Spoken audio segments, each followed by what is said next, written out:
Olá! Sejam bem-vindos e muito bem-vindas ao programa Bahia da Gente. Nesse programa a gente fala de arte, música, cultura, história, tudo ligado para a Bahia, da Bahia para o mundo. Imagina só, a gente vai falar de uma criança com muito talento, que é amante das artes, animais e que adora cuidar de pessoas. Ela gosta de música, de desenhar, de teatro e toca vários instrumentos.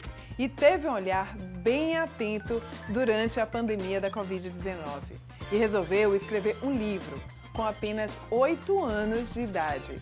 Era um cenário singular.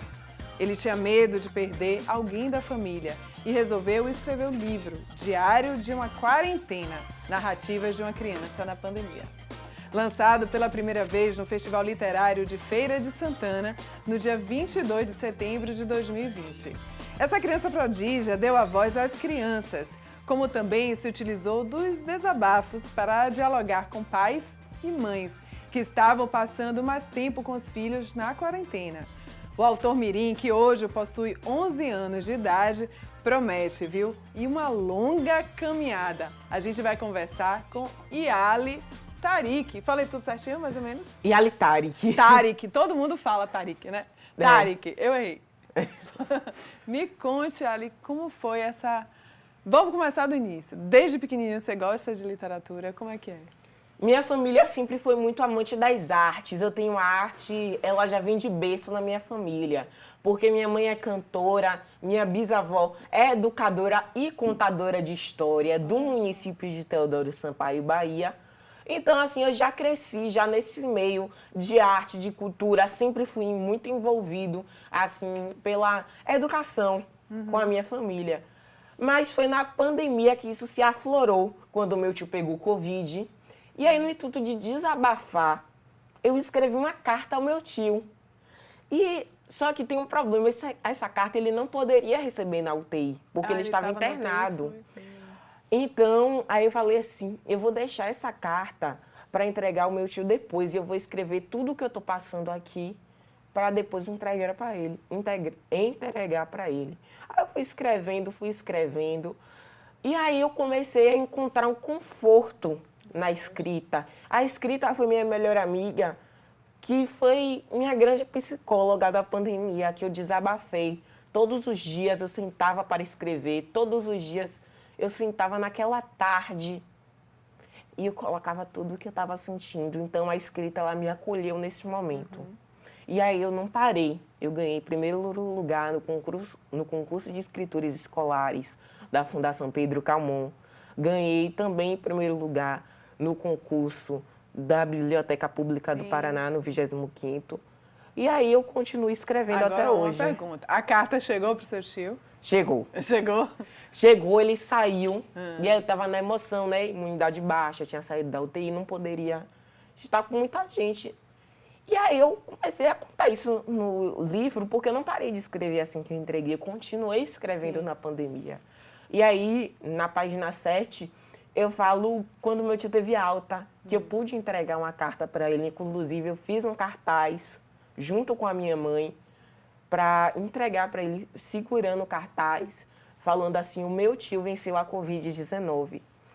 E aí foi um momento em que eu senti que todos aqueles meus pedidos que eu fazia naquele diário foram realizados, porque ele melhorou.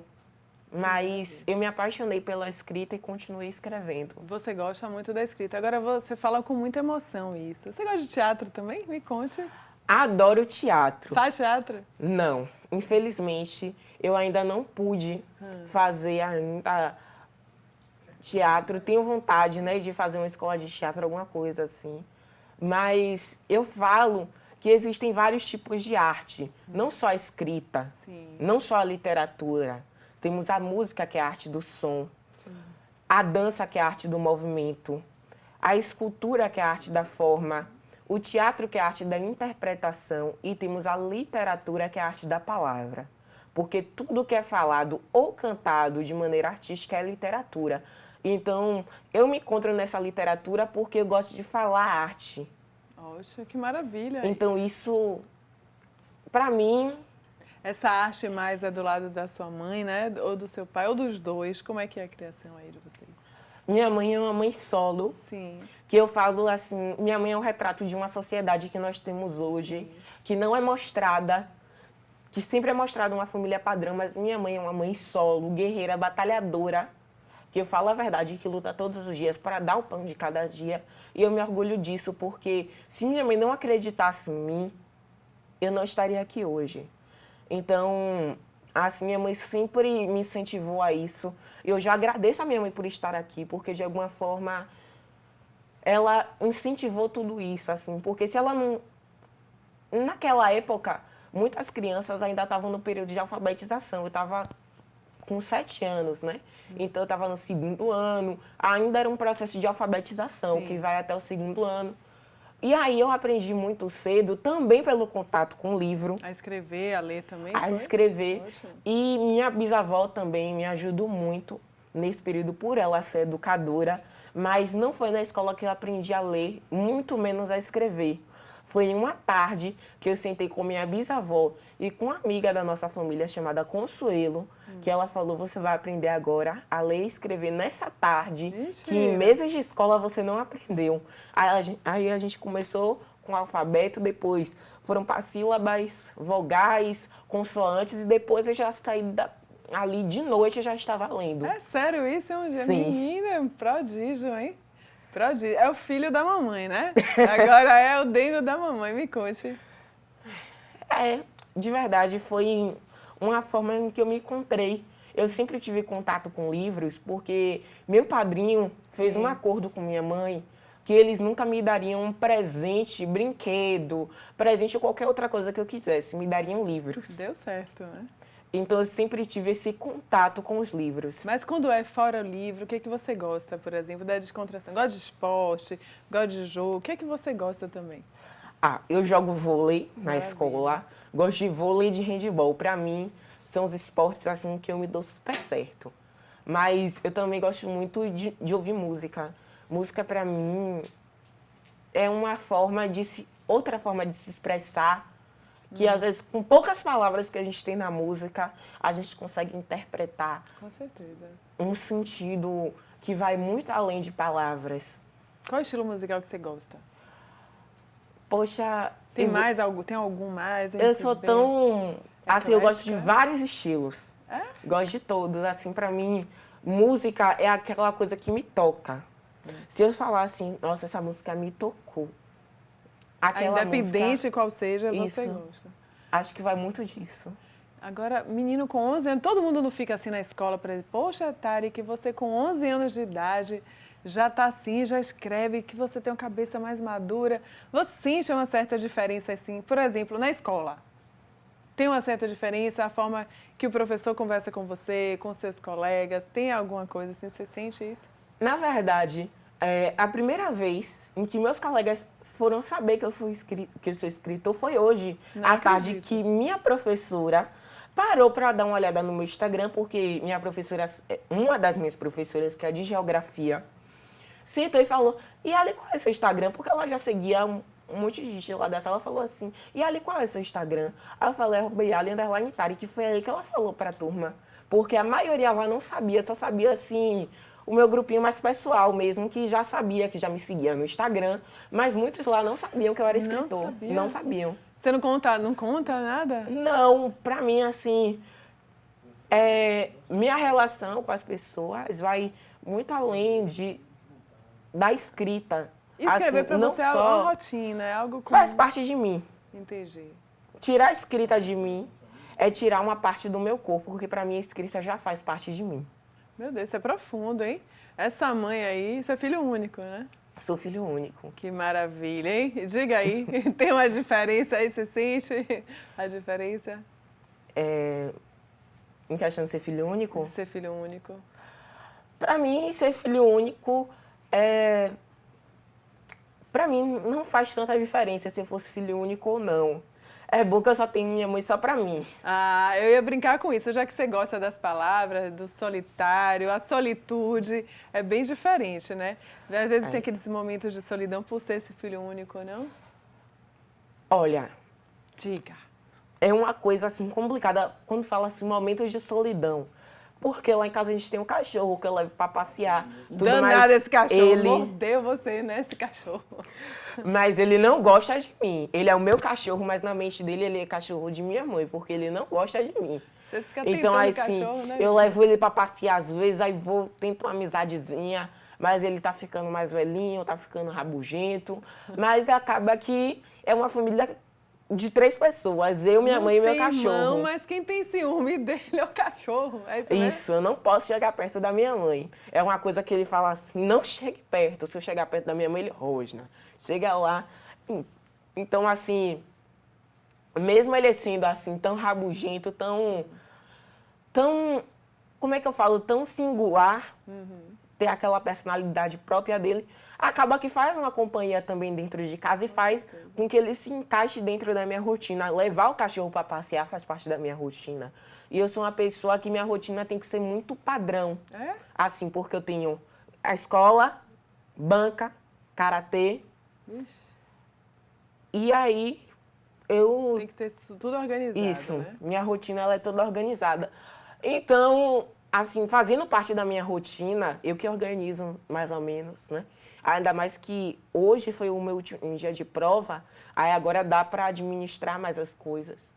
Então, eu sou totalmente organizado. Então, se sair qualquer coisa assim da minha rotina, eu já me sinto... Agora, falando em prova, a gente estava conversando aqui um pouquinho antes. Eu queria saber, tudo bem, área de humanas, o Tarek é muito legal. Área de gramática, ler. Agora, me conte, e como vai a área de exatas? Quando se fala em exatas, eu penso logo em ciências, porque a matemática... No último caso, para mim, realmente, não é aquela matéria em que eu me encontro. Não tem jeito, né? Para mim, não. Para mim, é uma coisa que eu sou obrigado a estudar. Sei que é importante. Sim. Eu sei que é muito importante dentro do universo da educação. Mas é aquela coisa que eu sei que é necessária nesse momento. A matemática a gente vai levar para a vida. Sim. Mas... eu acho que eu não vou utilizar a potenciação na hora de comprar o pão. Nem a quantidade de fermento que tá ali, né? Eu acho que eu não vou usar radiciação para pagar a conta de luz no futuro. Não, né? Mas... vai ver a conta e pagar. Mas é o momento, né? Para mim faz parte do momento que eu tenho que estudar. Tem. Que é necessário. Sim. Eu falo assim, meu Deus, eu tô no 6º, né? Eu vou contando assim. Meu Deus, não sei quantos anos ainda mais para estudar matemática. Ainda vem física, química aí, né? Essas matérias ainda vão se passar como matérias próprias lá no ensino médio. Mas vai. Eu tenho um professor que ele gosta de adiantar tudo. Aí, no livro só ciências o geral, mas ele coloca assim, para dissolver bicarbonato, sódio, ele coloca tanta coisa assim para a gente estudar.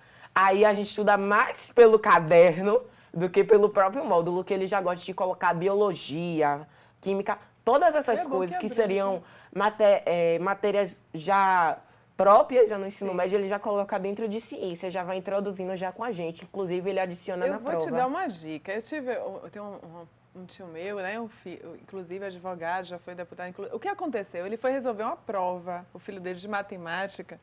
Como ele era bom na escrita, textos maravilhosos, sabe o que ele fez? Respondeu toda a prova, escrevendo na dissertação e fechou a prova. Em vez do cálculo matemático, ele sabia como fazer aquilo, mas ao invés de contextualizar em cálculos, em números, ele contextualizou em palavras. Pense uma dica, eu acho que pode ir por aí. Quem sabe você gosta mais. Olha, respire. Já tentei de tudo. Eu cheguei assim, professor, às vezes eu não consigo nem fazer o cálculo, às vezes o meu cálculo mental é melhor do que o meu cálculo escrito.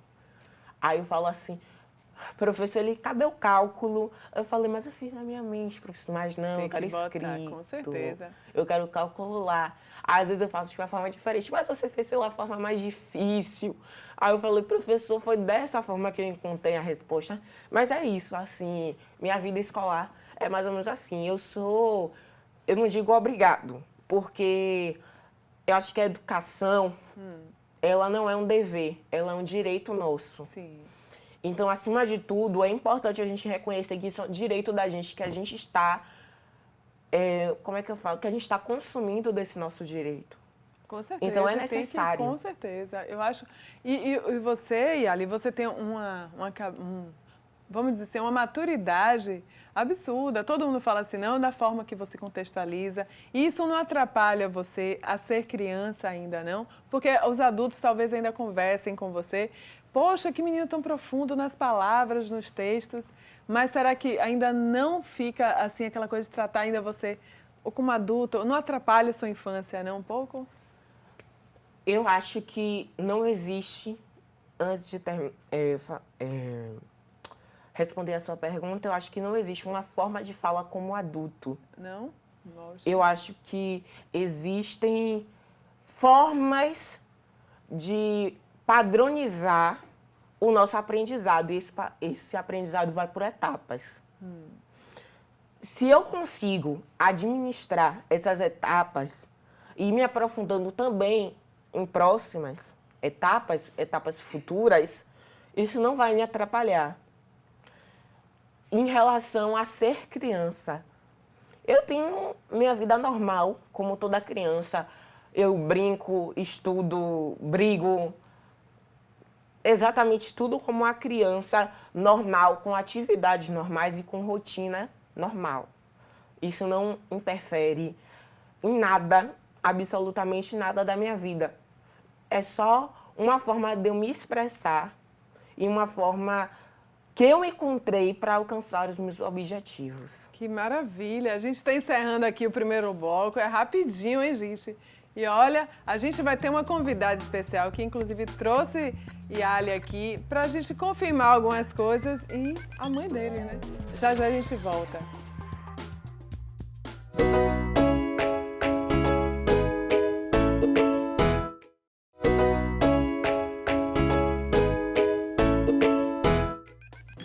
Voltando aqui o segundo bloco do programa Bahia da Gente, a gente vai estar falando aqui com Yali Tariq, esse menino prodígio, grande escritor, que, nossa, dá um banho de literatura, cultura, conhecimento, sociedade, arte, música. É muito bom conversar com você. Quem está aqui também com a gente é a mãe, Rebeca Tariq, que é a mãe, a produtora desse menino prodígio. Rebeca, e aí, que responsabilidade, me conte. Bem-vinda. Muito obrigada, eu fico lisonjeada de estar aqui com vocês, né? Principalmente para falar de Yali. É uma responsabilidade muito grande, sim. Yali, desde pequeno, ele é um menino que aflora na sensibilidade, né? Ele sempre teve uma percepção de mundo muito diferenciada. E eu falo isso não por ser sua mãe, mas por uma pessoa que conviveu com o Yali desde o nascedouro, né? Afinal, ele saiu do meu ventre. Mas é um desafio também ser mãe de Yali, porque, como ele mesmo falou, a gente vive em uma sociedade padronizada e, de repente, até a própria sociedade quer nos ensinar a criar o nosso modelo de filho, e não existe modelo de filho. Então, o que Yali me ensina constantemente a ser mãe de Yali, desse menino que já se mostra perante a vida desde cedo, uma criança que sempre tem essa busca, né, incansável de conhecimento. Ele tem essa busca e às vezes eu sinto assim que será que eu estou conseguindo acompanhar? Como é que eu faço? E aí é difícil também, né? Não vou romantizar, mas uma coisa que eu tenho dentro de mim, com o apoio, minha rede familiar, é que nós vamos abraçá-lo sempre, como abracei desde o primeiro momento que descobri que estava grávida dele. Então, como ele falou para mim, minha mãe, eu quero que isso torne livro. Eu falei, eu não sei nem para onde vai fazer um livro, lançar um livro, mas foi possível porque a gente acreditou, mesmo com 7 anos, a gente acreditou. Se é isso que você quer, vamos buscar os caminhos. E quais foram os caminhos para poder fazer? Porque é bom que as pessoas também entendam que não é tão fácil quanto se imagina, né? Não, e o primeiro você começa a perceber a diferença do primeiro para o segundo, porque o primeiro a gente não tinha experiência nenhuma, né? E aí a gente foi buscando, nós procuramos editoras e infelizmente a gente não teve aquele retorno, o abraço que a gente esperava. Aí a gente resolveu fazer de forma independente, aí tem revisão, tem ilustração, diagramação, até para sair, né, para imprimir o livro. E livro infantil é mais complexo ainda, porque cada folha é uma ilustração. Quando você vai ver, o livro é super caro. E aí eu me virei nos 30, minha irmã. Era fazer uma coisa, uma live aqui, e aí vamos investir em mais ilustrações, vamos investir aqui na capa. E aí quando a gente percebeu, já estava, né? O segundo já teve outra maturidade, a gente já tinha uma rede de conhecimento de profissionais, inclusive, porque a gente foi atrás desses profissionais, né? Tanto que o primeiro foi, a diagramação foi do Rio de Janeiro, né? E aí a impressão foi aqui na Bahia, só que esse segundo a impressão já foi em São Paulo. E o diagramador de lá do Ceará. Então, assim, a gente vai ampliando. A partir do momento que a Ali também foi entrando nas redes, nas feiras literárias, né? Nessas redes de literatura, a gente foi ampliando também esse conhecimento, mas não é fácil. E ainda não é. Não é fácil, né? A gente sabe disso, a gente acompanhou Yali na Flickr, né? Isso. Eu já vi Yali sempre na Flipelô também. E Yali não para. Yali está sempre nas feiras literárias, sempre lá com o livrinho dele, mostrando para um, mostrando para outro. E é um network, né? Vocês vão e vai. Essas feiras literárias, a grande importância é isso. Não é só para o consumidor, não. É essa troca de experiência de quem escreve, né, dos editores, dos escritores, né, diagramadores, cartunistas. É uma grande troca, a gente pode perceber isso, principalmente na Flickr. A Flickr é grande, na Flipelô. Eu encontrei a última vez, acho que vocês, lá em Cachoeira. Foi lá em Cachoeira. Lá em Cachoeira. Ele estava desse tamanho, ele vem dobrando de tamanho, falando cada vez melhor, cada vez melhor. Agora a gente falou da matemática. Agora, é verdade, o que vocês querem fazer mais de 3? São quantas faculdades mesmo, criatura? Eu planejo fazer 4 faculdades. Ah, meu senhor. Que é Direito, Psicologia, Medicina e Filosofia. Mas medicina você vai ter que estudar química, você vai ter que estudar biologia, vai ter que estudar exata na medicina, viu? Até lá, eu vou estar preparado. Então você vai estudar 3 de humanas e uma de saúde. Por que medicina, então, aí? Porque desde pequenininho eu falo que eu quero ser médico cirurgião cardíaco. Ah, meu Deus. É mesmo? É isso mesmo? Eu com 3 anos. Desde pequeno. Eu cheguei com 3 anos e eu falei, mãe, eu quero ser médico cirurgião cardíaco. Minha mãe, o que é isso? Não, sua mãe caiu, né? Como é que você sabe isso? Eu com 3 anos falei isso pra minha mãe e minha mãe falou assim, eu não sei nem o que é isso, Yali. Aí depois que eu fui explicar tanta coisa, minha mãe sem entender nada. Pequenininho, e Ali sempre se destacou, Rebeca? Sempre, sempre. E Ali sempre foi questionador. E o engraçado, né? Porque quando tá assim na primeira infância, é costume das mães falarem assim no diminutivo. Sim. E aí também você vai entender a criação de Ali. Quando Yali começou a falar, que a gente queria, né? Meu primeiro filho, meu único filho. Oh, meu amorzinho. Minha mãe falou, não, fale com ele corretamente. Yali, neném, meses, minha mãe falava com Yali corretamente. Ela nunca permitiu que a gente falasse nem no diminutivo, nem palavras erradas, porque era bonitinho. Então, isso também influencia. Então, Yali, desde pequena, Yali sempre falou corretamente. Eu com 5 anos, minha avó chegou assim, falou assim, você agora vai destravar sua língua. Fala assim, paralelepípedo. Eu com 4 anos, minha avó, que eu chamo de manhã, começou a já me ensinar umas palavras que eu digo que são palavras difíceis. Sim. Aí eu já tenho essa coisa de sempre ter mais facilidade assim para falar, porque minha avó sempre me influenciou essa coisa da fala. Que maravilha. Agora é uma família prodígia, né? A família inteira, né? Sua tia-avó, né? Gosta de música. Ele é sobrinho neto, não é isso? Isso. De Marinês. E o que mais? Música, que você toca instrumento também? Me conte, Ana. Eu, desde pequenininho, toco teclado e... Era pra ter trazido teclado, violão, tudo aqui, né? Era. E eu acho que foi com uns 10 anos mesmo que eu comecei a tocar violão. Mas ainda o violão está no processo, né, Ainda está em um processo de aprendizado. Como é na escola, assim, em relação à escola, por exemplo? Porque dá para ver que Ali, desde criança, ele se destacava. Nunca foi pensado em fazer um teste a mais de QI, alguma coisa Quando assim, ele estudava, né, em Estela Maris, a gente foi chamado para ele adiantar na turma. Mas aí eu pensei assim, eu disse, olha, Ali está no tempo certo, na idade certa. Então, assim, também a gente tem que ter uma cabeça muito no lugar, porque são muitas influências, né? E assim, Ali tem tudo isso, mas como ele disse, ele é uma criança normal, ele não é fora da curva.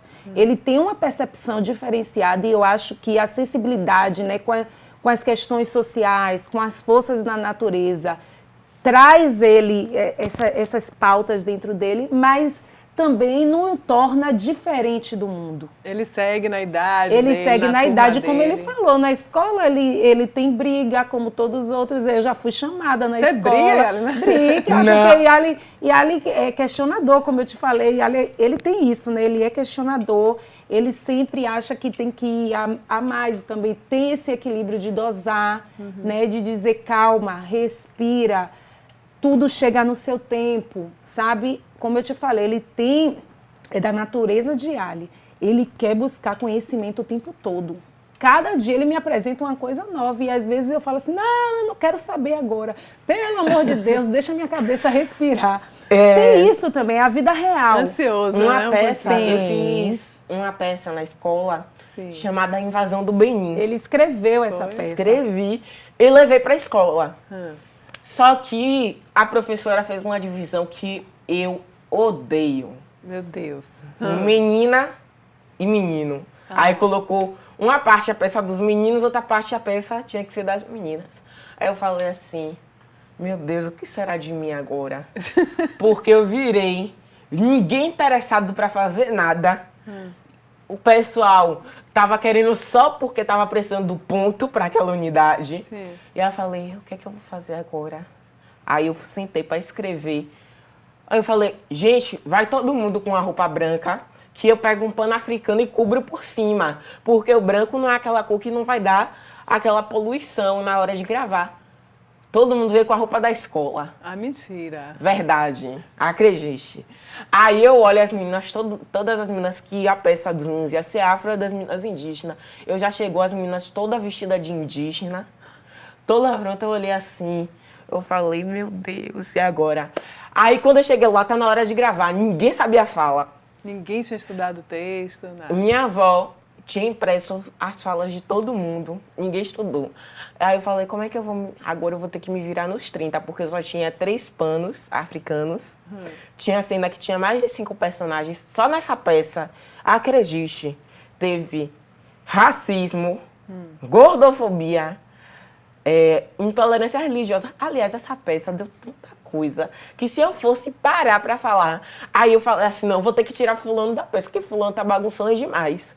Porque uma hora o outro falava que o outro era feio demais pra aparecer. Aí disse falar assim, esse pano não dá pra você não, porque você é gordo. Eu ouvi tanta coisa naquela Agora peça que eu você, fiquei assim. figura aí a criança, né? E aí criança trazendo a polêmica pra escola. Aí eu falei assim, aí a gente já tava com pouco tempo. Tava faltando 10 minutos, eu queria abrir o debate para o que estavam falando, era racismo, gordofobia e intolerância religiosa. Eu abri o debate dentro da sala, a gente faltando 10 minutos. Aí eu fiquei de 5 minutos debatendo isso e mais 5 minutos pra gente terminar de gravar a peça. E a gente conseguiu. Conseguiu? Conseguiu. Ganhou ponto todo mundo? Todo mundo. Passou todo mundo? Passou todo Ai, mundo. graças a Deus. Ave Maria, todo mundo. Aí a professora virou pra mim e falou assim, olha, se não fosse você, isso daí não ia dar nada, viu? Chega a ser triste. Aí depois chega um amigo meu e fala assim, meu Deus, se não fosse eu carreguei essa peça na hora. Quem sabe aí vem um novo diretor, né, de teatro, talvez você vá incluindo. Eu adoro escrever peça. Então eu acho que isso pode ser uma nova carreira. Agora vão aqui, porque daqui a pouco o tempo está curto, a gente conversar com... Me diga uma coisa, em relação aos livros, quais seriam os próximos livros? Porque a gente tem aqui o Diário de uma Quarentena, né, que você falou inclusive da página 7, né? Depois a gente vai mostrar com mais detalhes os livros, né? Pra gente, inclusive, ilustrar. Tem a página 7, né? Que foi do seu tio, né? Vamos ver se a gente acha aqui. Cadê? 17, Eu não sei se tá na 7, porque a gente... Essa daí é nova É o impressão, novo, né? É, nova impressão. Mas eu acho que continua na 7, viu? Será? O Mucambi. E o Mucambi, me conte. Mucambi. O que fala do Mucambi? É um pequeno herói? Quem é esse herói? Aqui, ó. Ah, não, dia 7. Aí, realmente, mudou. Tá vendo o que eu falei? Dia 8, já mudou, ó. Aí já Mudou. mudou pra próxima folha. Aí a Cora tá na página 8. Que você... Deixa eu ver aqui. É. Que você fala, né? Que seu tio sai, né? Fique agora com o diário de hoje. Olá, pessoal, vou falar da alta, não é isso? Exatamente. Do meu tio que estava com a Covid-19. Depois de quase 20 dias internado, fiquei muito feliz com a volta dele.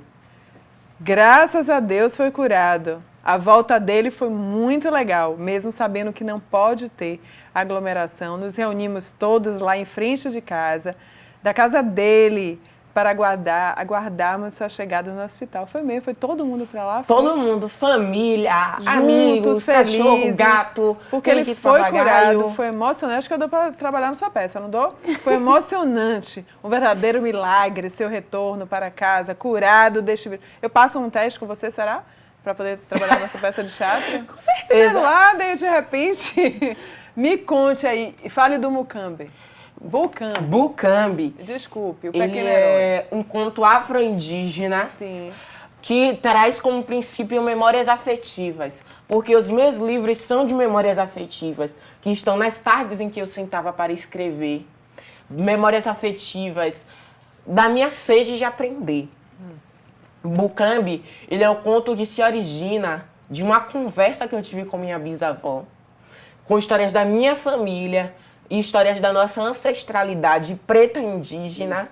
E aí surgiu o Mucambi, que conta a história de um menino que vai para o município de Teodoro Sampaio, Bahia. Eu acho que foi ele que você estava na Flica, né? Foi. Você apresentou na Flica. Ó, que Ele é um memória. menino que veio do país de Angola. A sua língua oficial é o Bakongo.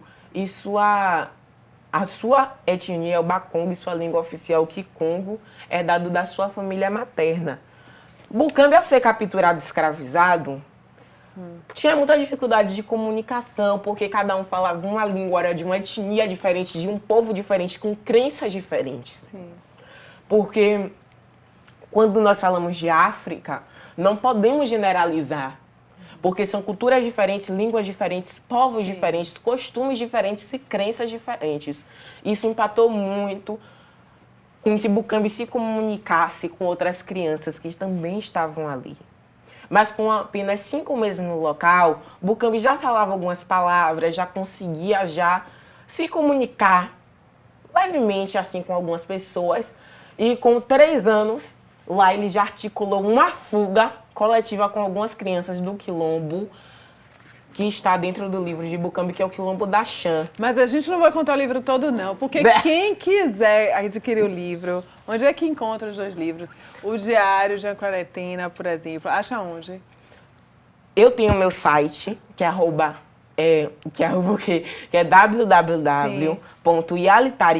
www.yalitarik.com.br. E eu também tenho. E você também pode ir pelo meu Instagram, entrar em contato comigo e encomendar o seu livro. Ó, que maravilha. E chega rapidinho, né? Você Chega manda rapidinho, eu mando pelo correio, endereço tudo certinho, viu? Até hoje não deu nenhum problema e não há de dar. Com certeza. Olha como passa rapidinho, conversar com você. E tem uma novidade. Nossa, antes de- tem novidade? Tem novidade. Ah, então a Conta gente encerra com a novidade. Conta a Ali. novidade. Eu estou lisonjeado a ser a primeira criança a ser curador de uma feira literária da Bahia. Uau! Sim, eu sou curador da Flipar, Feira Literária Internacional de Cabaceiras do Paraguaçu.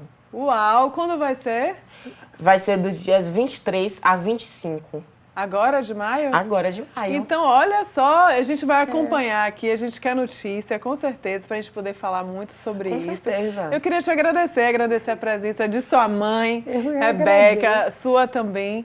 E muito, muito prazer e aprender com você, viu? Muito prazer. Grata aprender com estou eu de estar aqui com essa presença. Ah, que maravilha. E a gente encerra aqui o Bahia da Gente. A gente vai continuar contando o papo aqui. Até a próxima. Tchau, tchau. Valeu.